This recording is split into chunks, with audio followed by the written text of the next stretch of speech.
అందరికి నమస్కారము. ఈ యొక్క గురియలను ఇట్లా చూడండి.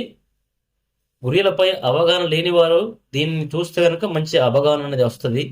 ఇవి వచ్చేసి ఒరిజినల్ గా చెప్పాలంటే ఇవి మచ్చ ఉన్న ఎర్ర గురియలు. ఇవి మచ్చ లేకుండా మొత్తం పూర్తిగా ఎర్ర గురియలు. ఇట్లా మనం ఇట్లా కాయల ఈ ఎర్ర గురియలు అనేవి మనకు పూర్తిగా ఇలా ఒక్కొక్కటి చూపెడతా చూడండి. ఇట్లా దీనికి ఎక్కడ మచ్చలేదు ఇక. మరి ఇది మచ్చ లేకుండా పూర్తి ఎర్ర గురియ, ఇది చెట్టు నుంచి తీసుకొచ్చాము. ఈ విధంగా మనకు 5 వర్ణములు కలిగినటువంటి గురియలు కనుక మనం ధరించినట్టయితే మనకు ఇక ఎలాంటి ప్రయోగములు పారవు. మనకింటి నిండా లక్ష్మి ప్రవేశిస్తుంది.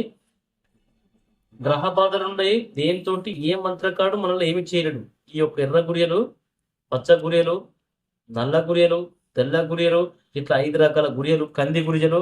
ఇక్కడ చూడండి, ఇది పూర్తి నల్ల గురియ. దీనికి మొత్తమే మచ్చ ఉండదు. అయితే ఇక్కడ వచ్చేసి ఇగో ఈ తెల్ల గురియ, దీనికి కూడా మచ్చ ఉండదు.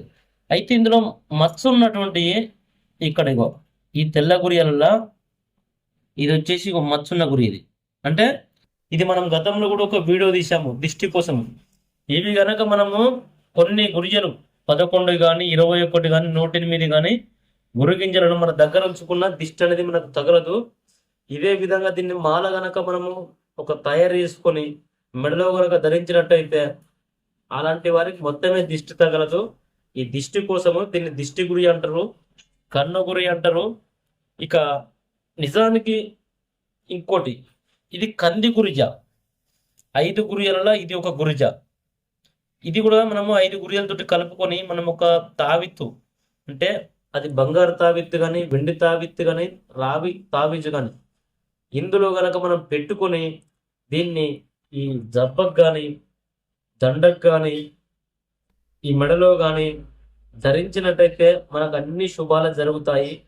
ఇక ఇది ఏదన్నా విధియుక్తంగా అంటే మనం పూజ పద్ధతి ప్రకారము వీటన్నిటిని సేకరించుకోవాలి.